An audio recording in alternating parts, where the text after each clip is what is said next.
welcome to Project Noon, a platform dedicated to exploring Hindu-Muslim dialogue. My guest today is Professor Patrick Laude. A brief introduction to the professor. Professor Patrick Laude is a professor at Georgetown University School of Foreign Service in Qatar, where he teaches religious studies. He studied at the University of Sorbonne in Paris, the École Normale Supérieure, and Indiana University, and he is the author of over a dozen books on mysticism and esoteric religion. Firstly, Professor, thank you for the generous gift of the book. It's been one of the best books I've read lately. And to me, I found the book to be one of, you bring logical precision and academic rigor to a topic that is deeply spiritual and experiential, which I found was a very comprehensive way of dealing with the teachings of a person who has written very little in his lifetime.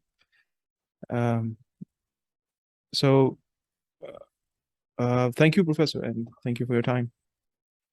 Well, thank you very much, Saad. I'm very pleased and honored to be with you, and I'm very impressed, favorably impressed by your project, by the Noon Thank project. you. It's a very good idea, Right. obviously. And with respect to what you just said about the book, it's interesting that you mentioned these two aspects, that is what you perceive as being academic rigor and the spiritual engagement, because I've had some echoes about the book in the last month since it was published, and some readers find it too academic and others find it too spiritual. Right.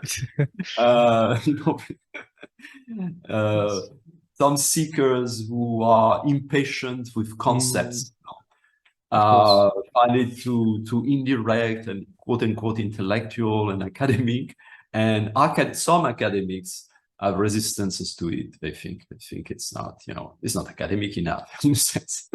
Yes. So it's interesting that you mentioned this convergence of the two. Right.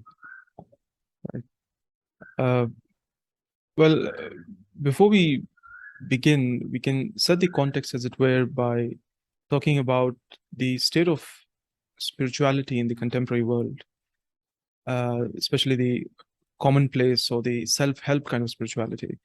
And that idea of spirituality is, of course, put in opposition to traditional religion. So is this opposition an absolute one between religion and spirituality? How should we think about this? Yeah. Well, I mean, there's nothing absolute in the relative order.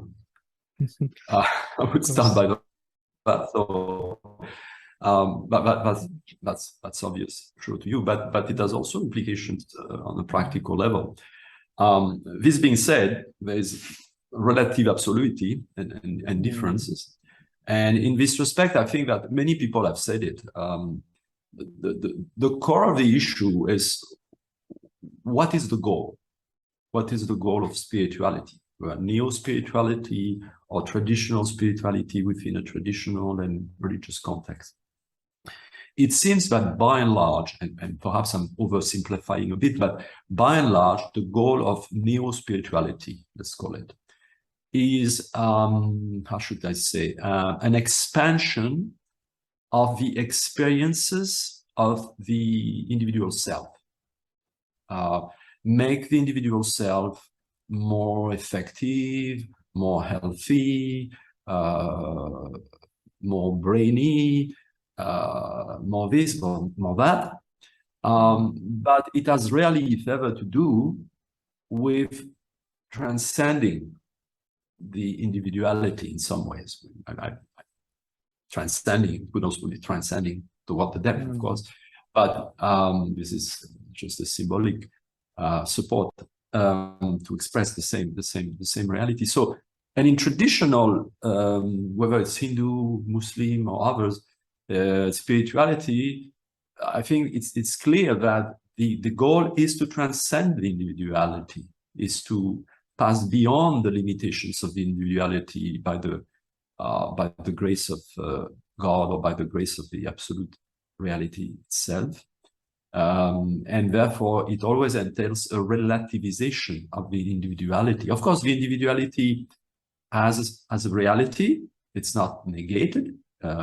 Nobody thinks that it is disappearing, so to speak, literally speaking, but it has to surrender or to submit or to align itself with the one, with the supreme reality. And that's fundamentally different from the neo-spiritual outlook.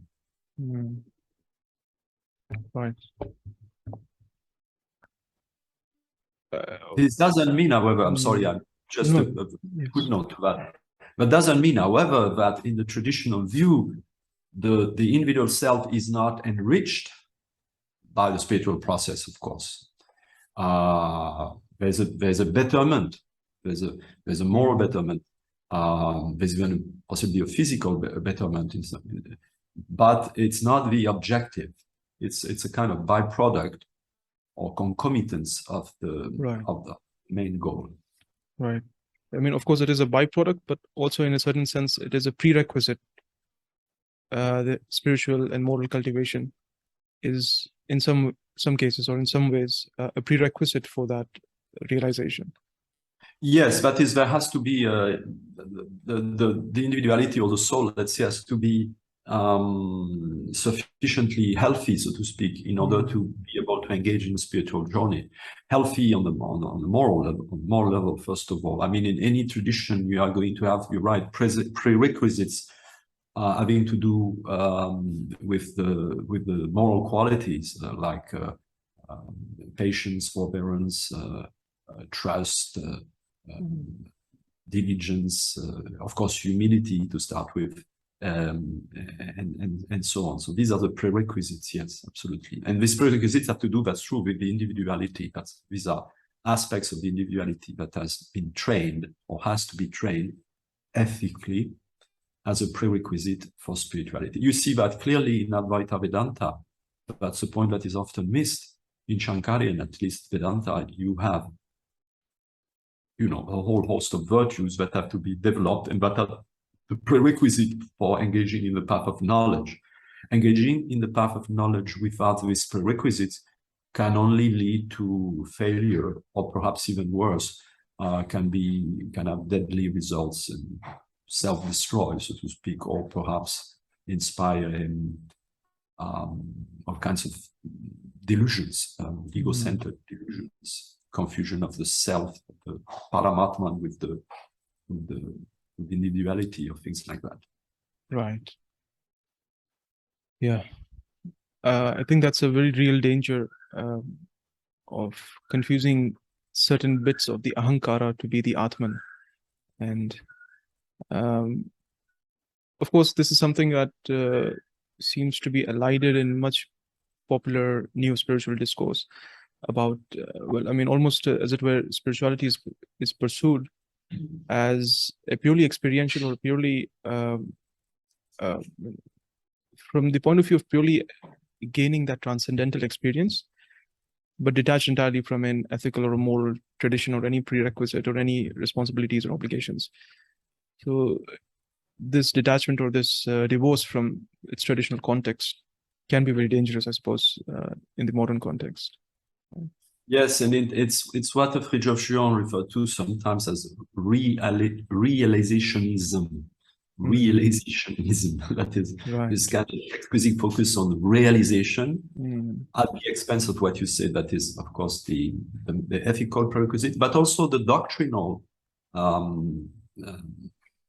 principles of a particular path or particular tradition, the intellectual, in the highest sense, elements of the path. These are also necessary. Otherwise, if everything, then that opens the way to all kinds of possible delusions and corruptions and deviations and whatnot. So it's not, of course, to belittle the importance of realization. Obviously, realization is what matters ultimately, but it has preconditions, it has prerequisites, and it has supports, which are of an objective nature. Right. Well, of course, within this context, how would Ramana Maharishi's teachings, how can they help us dissolve this dichotomy or understand this dichotomy better?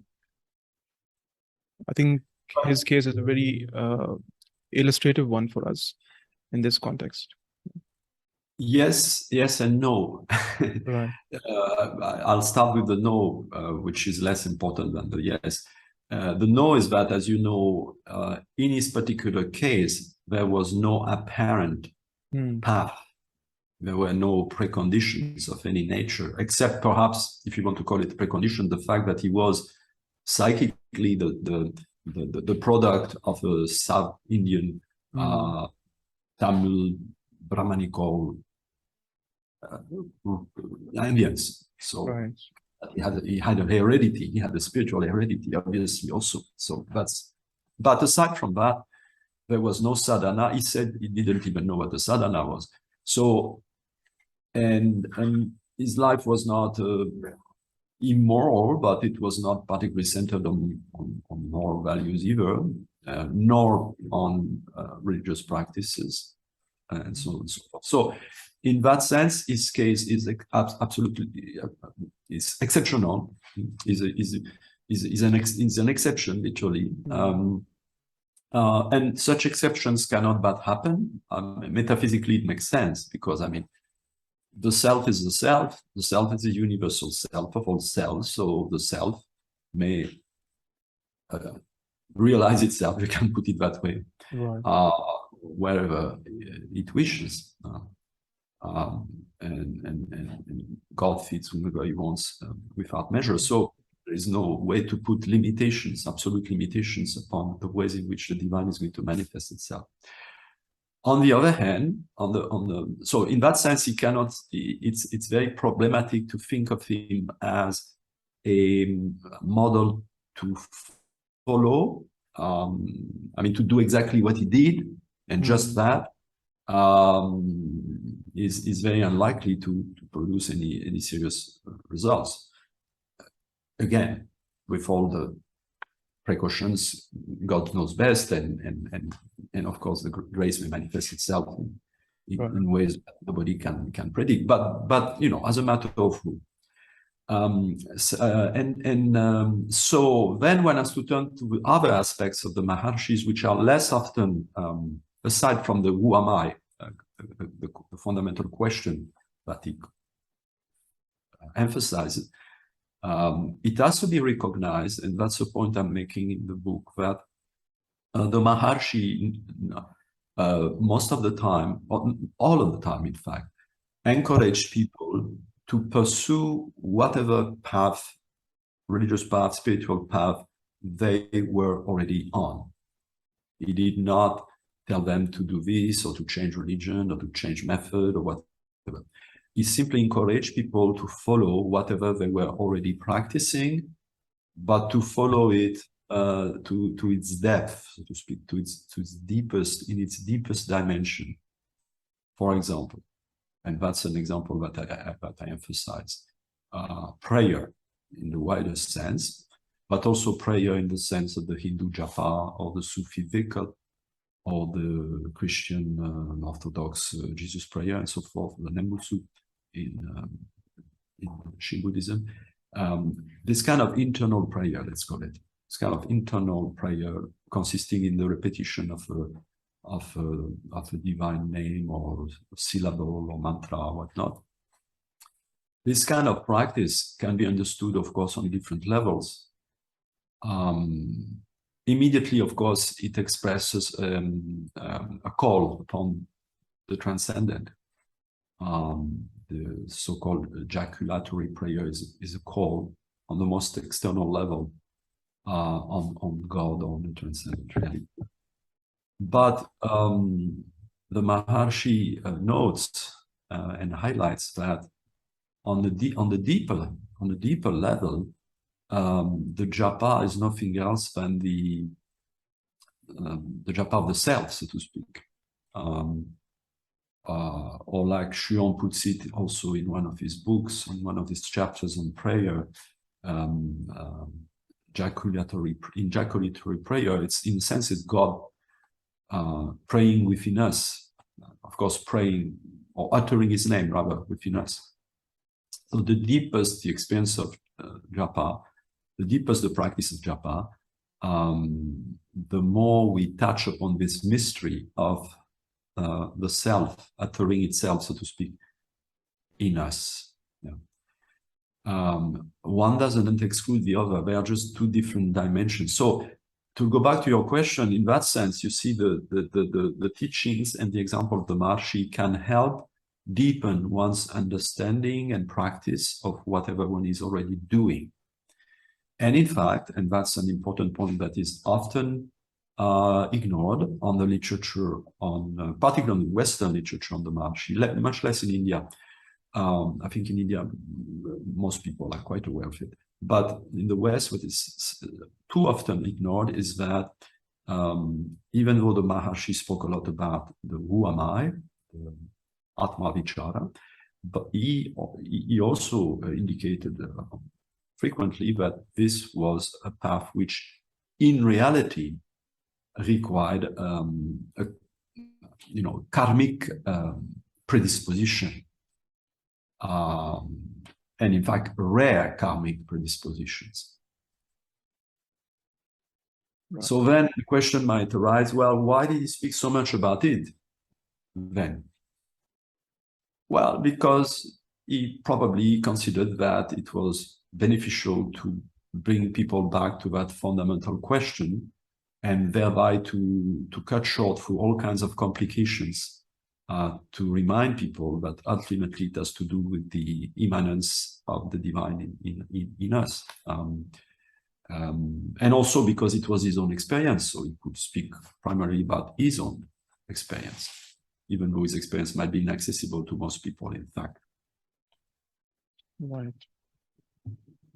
No, I think this is really illustrative in the sense that much of new spiritual discourse, even in India itself,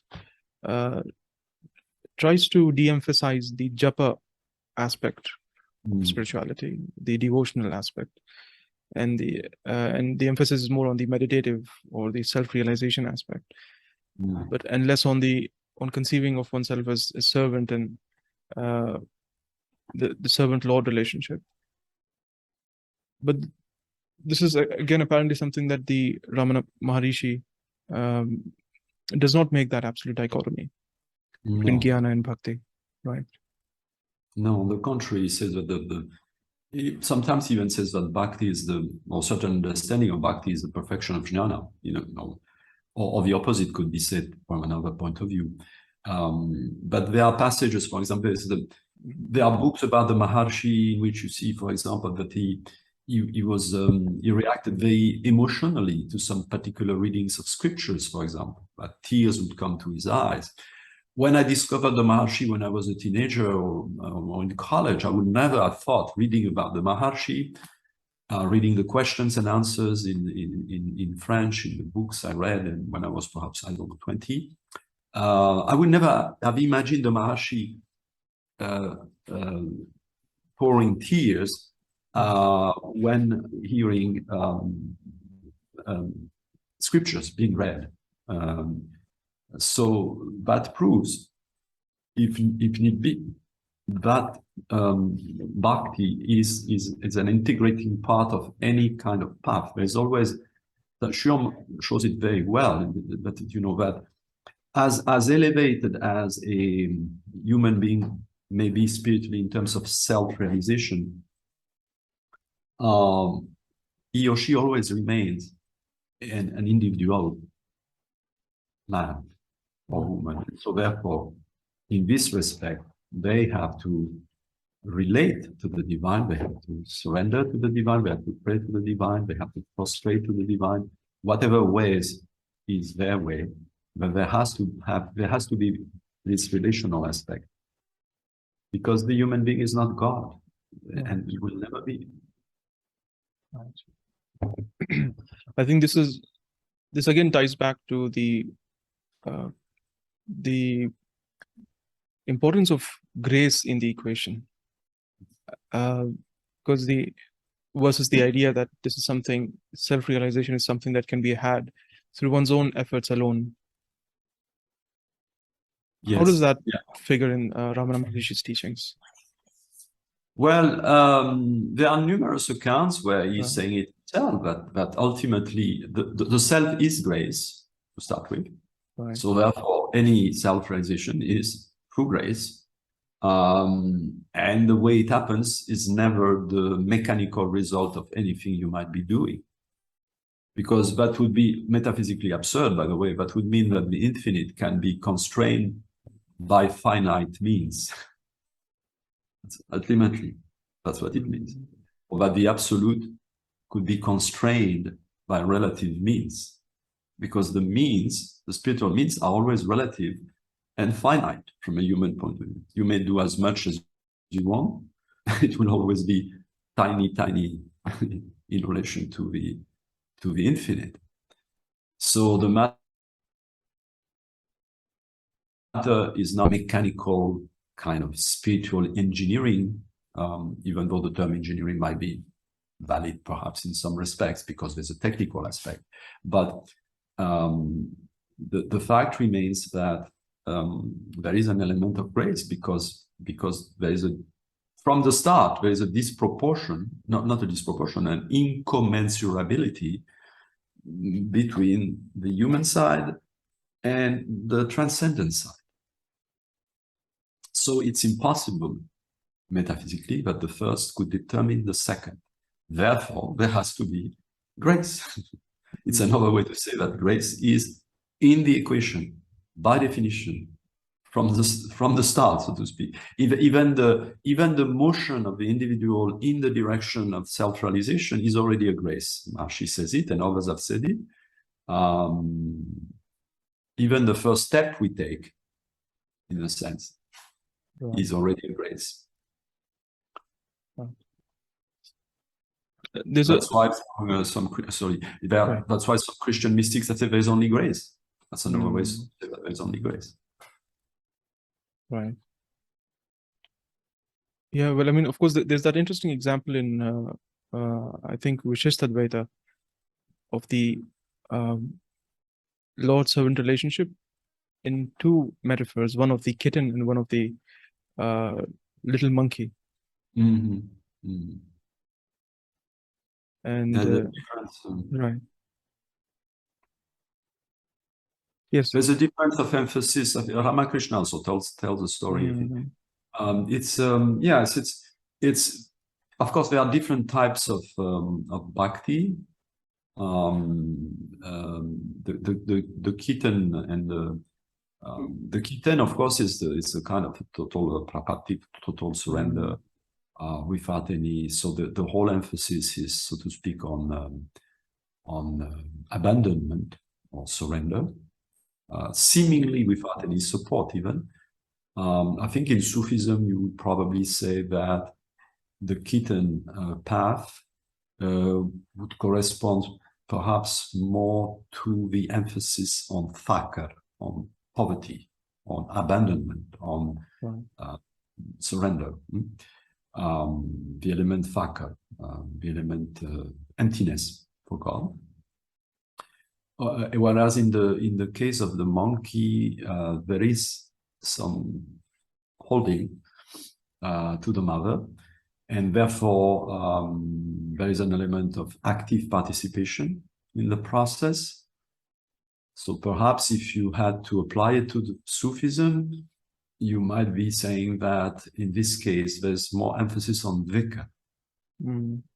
Of course, thakar has to be there too. Right. And I suppose in the first case, there has to be probably an element of vikar. But in terms of the emphasis, perhaps the kitten, the monkey path would be the path of the vikar. Right, right. I think that's a very interesting parallel. There's, again, in Ramana Maharshi, we have all this talk about what one wouldn't expect from outward appearances or from how the popular image, as it were, is of the Ramana. So much talk about God and worship and Ishwar. Mhm. So, of course, I'd like to read out this quote by the Ramana, where he says that if God, who is in the mind, does not draw the mind inwards by the might of his grace, Mhm. who can attain peace by diving into the heart by the mere power of his own mind, which is treacherous? Mhm. Yes, Right. very good. Very good choice. Yes, that's the whole point. The whole point is there. Right. If we go back to your question about grace, there has to be this fullness of grace in whatever form, whatever intensity. That is the prerequisite for anything else. Otherwise, we remain into the circle of the ego, so to speak, or the circle of the mind. Otherwise, it's just the mind trying to bite its own tail. Right. Well, there's of course two ways that the Ramana offers. One is that of Atma Vichara, or inquiry into who am I, and of course there's also the second way of surrendering, which of course is the title of your book itself, surrendering to the self. So, what is this aspect of surrendering that he talks about? The reason why I chose this title, and of course it's a bit counterintuitive because for a variety of reasons. First of all, because generally there's more emphasis on the who am I, the vichara, rather than on the surrender. Not necessarily on the part of Maharshi himself, but certainly on in the literature about him, particularly in the West. And it's also a bit counterintuitive because the title itself, I mean, if you don't know anything or very little about it, and you're surrendering to the self. So who is surrendering to whom? Because the very idea of surrendering means that you surrender, right? So you surrender to another, and in this case, the other is none other than the self. So it's a kind of koan, as the Japanese Buddhists would say, as the Zen Buddhists would say. It's a kind of enigma, perplexing enigma in a certain sense. And of course, the big ambiguity, and I'll come more directly to your question in a minute, but the big ambiguity is that for most people, obviously, when they read self, in the title of the book, even if it's capitalized, I'm afraid, there may be a tendency to understand it in terms of individuality. I see it all the time when I teach,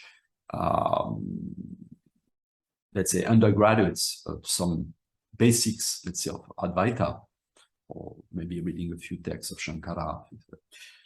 I mean, there are always some of them who, perhaps even most, who are really always falling back into the idea that it's myself in the sense of my jiva. Of course, that would not happen in a traditional context because you would have to be qualified, first of all, to approach these teachings and prepared, as you said, morally and otherwise and traditionally. But in a public education, if you want to introduce this text or survey of spirituality or something, you are always going to have students who might be, by the way, intelligent in other ways, but it's not a lack of mental intelligence necessarily, but that's not going to resonate. That's not going to be understood, or maybe it's going to be understood with a lot of explanation, a lot of emphasis. And especially for people who come from a Christian, Jewish, or Muslim background, the idea of the self, it refers to the individuality. The idea of God as the self is foreign to most.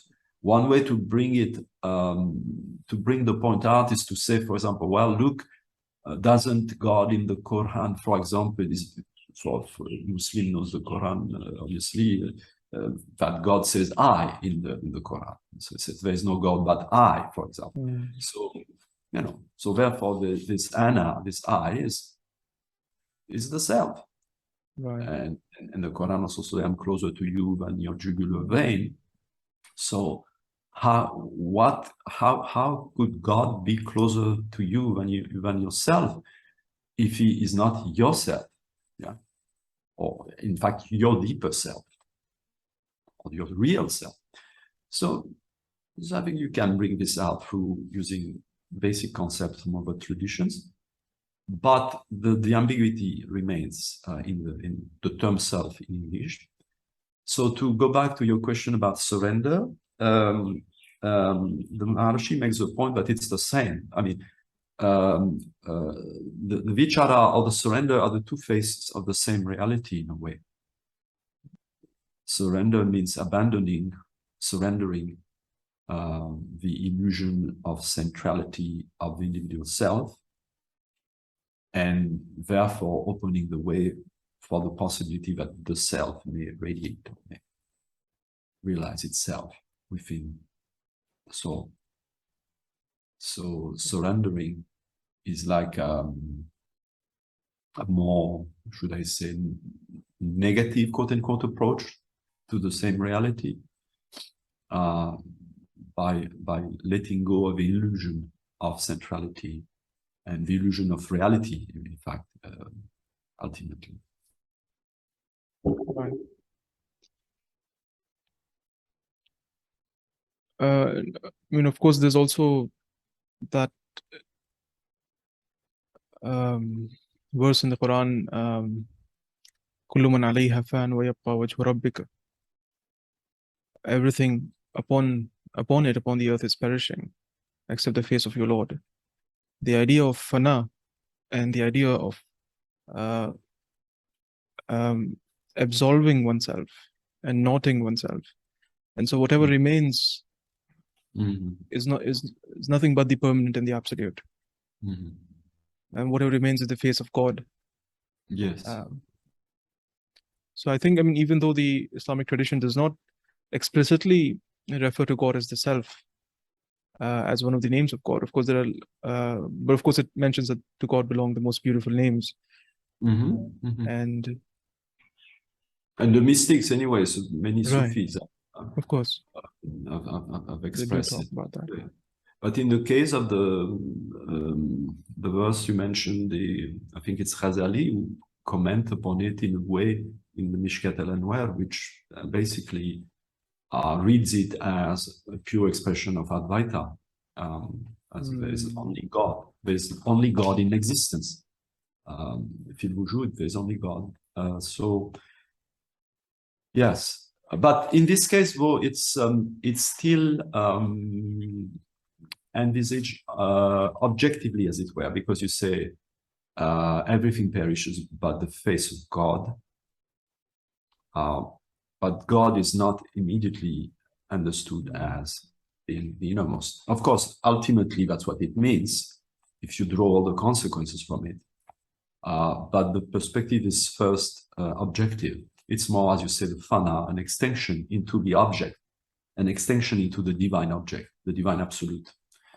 And from this extension, then comes permanence, baqa, in God. There is the very beautiful verse of which is included in the collection. You probably know this collection, this anthology of Sufi poems that Martin links.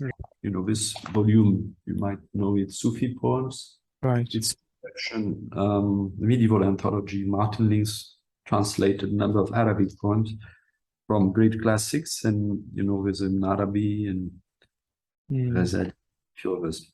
And there is an excerpt from Abul Hassan al-Shustari,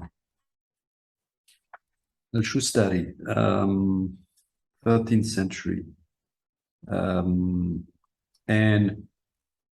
it reads in the translation, I mean, in Bakitu, وَمِنْ أُنَا بَكِيتُ بِلَا أَنَا وَمَنْ أَنَا يَا أَنَا إِلَّا أَنَا, which Martin Links rendered as eternal now I am, though not as I, bila ana. And who am I? Men ana. Oh I, ya ana, but I, illa ana. So this is extraordinary because it's such a simple, condensed expression in Arabic of the the mystery of Advaita and the whole teachings of Ramana Maharshi. I find it. I've never found in Sufi expressions something so direct and so simple and so Advaitin. Right. Yes. Well, and I discovered, like, I'm sorry to interrupt right. you, I discovered very recently, I think it was yesterday or 2 days ago, that this verse has been put into music by contemporary, what's his name? Sami Yusuf. Oh, I see. Yes, that is actually did. It's very nice, beautiful melody. This verse and the previous verse, these 2 verses. Yeah. See.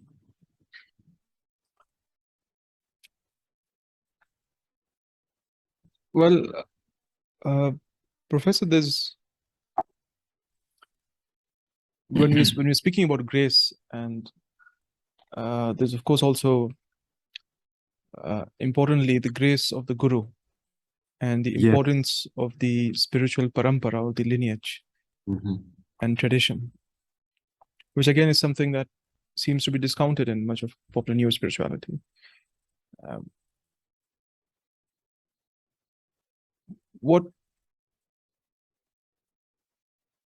I mean, there's of course a very interesting, part from Plato's Phaedrus, which you mentioned in your discussion, where the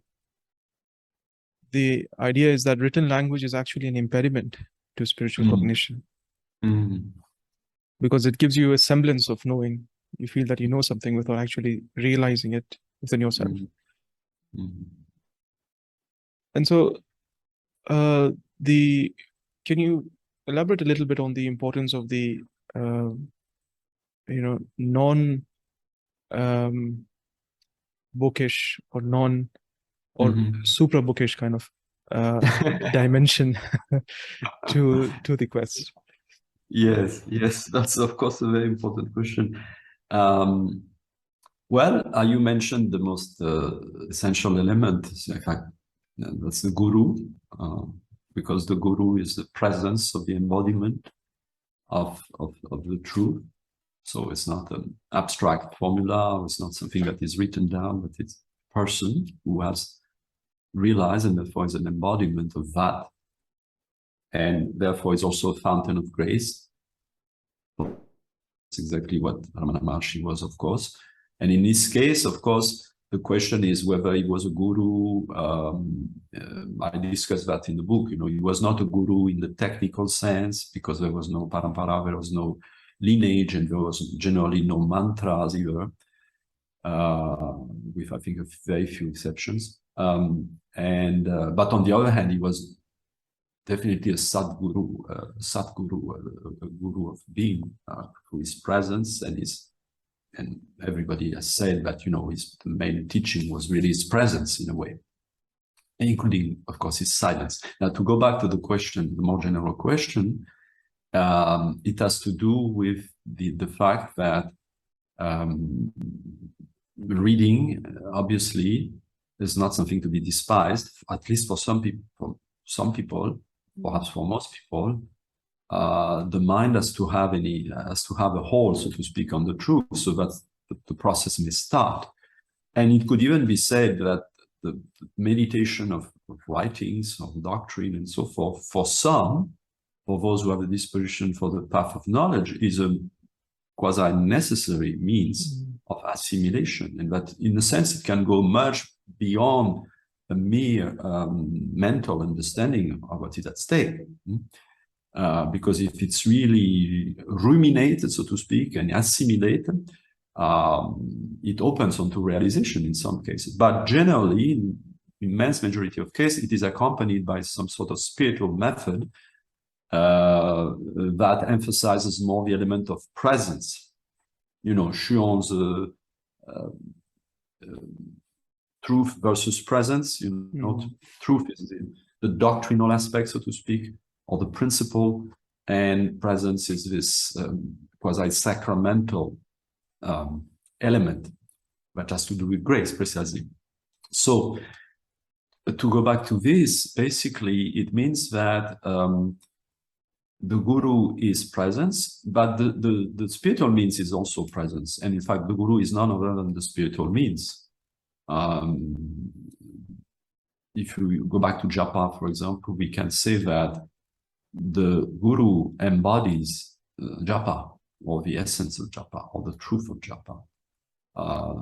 We could even say that the guru is the embodiment of the mantra itself, from a certain point of view. In as much as the mantra is nothing else than the absolute itself, God and his name are one, says Ramakrishna.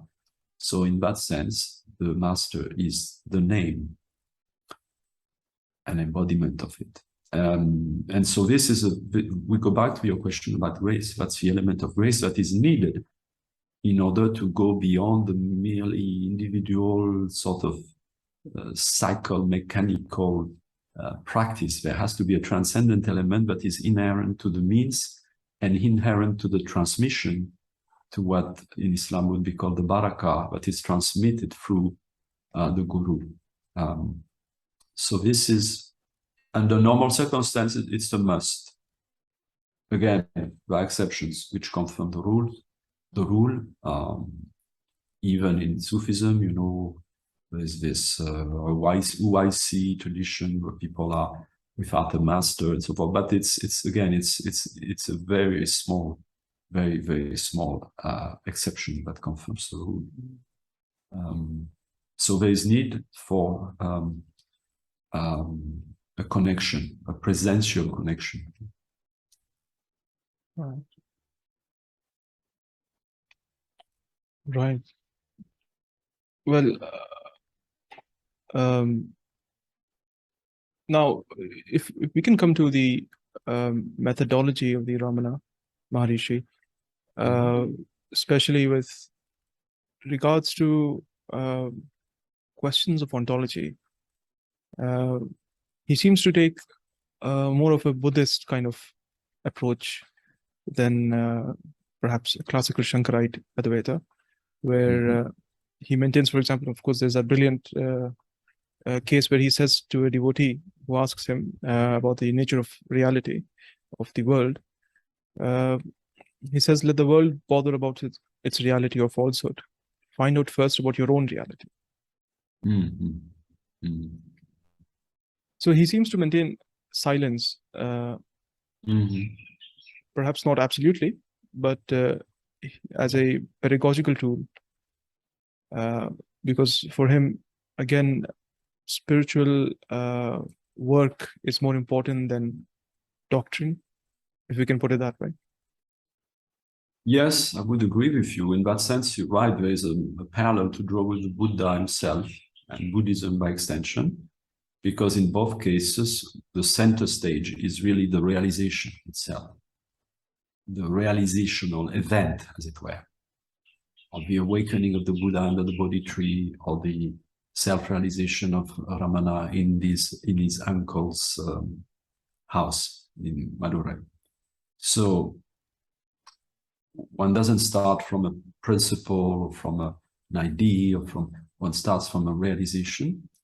And that's the reason why there is less emphasis or even a certain distrust vis-a-vis conceptual, doctrinal expressions, even though, of course, the Buddha preached, and even though Maharshi himself couldn't say that he preached, but he answered questions.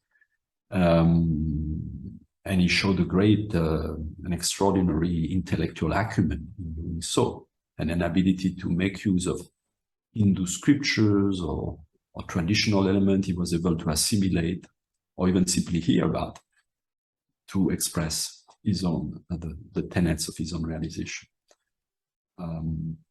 So yes, there is an analogy, I think, with the Buddha in that sense. It's a quote-unquote Buddhist element in Maharshi, definitely. Right. Well, finally, I mean, if I can put one final question to you, Professor, for today.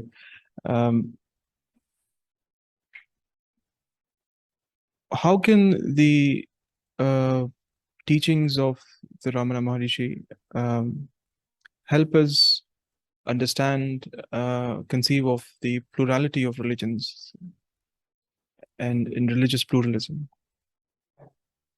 Yeah, I think they do so in a very important manner. First of all, by emphasizing the essence,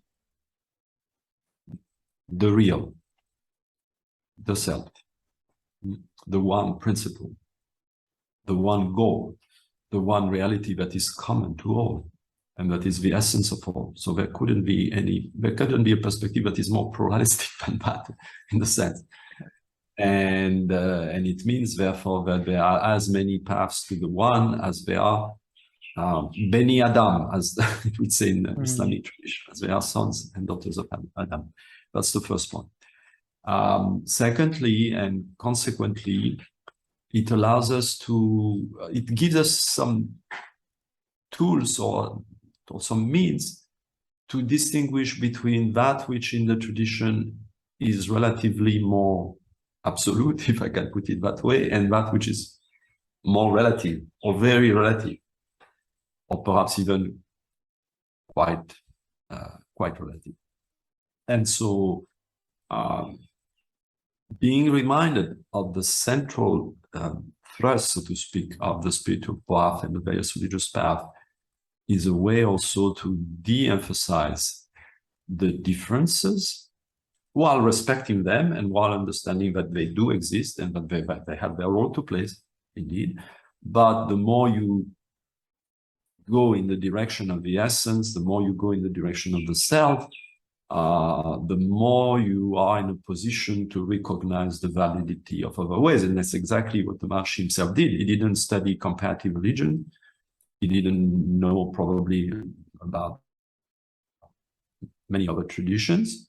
He was not informed about them. But he was always able to bring back people of different faith to the core of their faith, precisely. And you have, who was this, one of his Western devotees, I forgot his name now, who after leaving him, or maybe it was after the death of the Maharshi himself, became a Catholic monk. That's very interesting. He did not at all, quite the contrary, reject the Maharshi's teachings from which he benefited in the presence of the Maharshi, but he translated that into becoming, interestingly, a Catholic monk. So there couldn't be more pluralistic view. And at the same time, the Maharshi recognized, as I said earlier, not only the legitimacy, but the effectiveness of going in one's own path and direction, so to speak.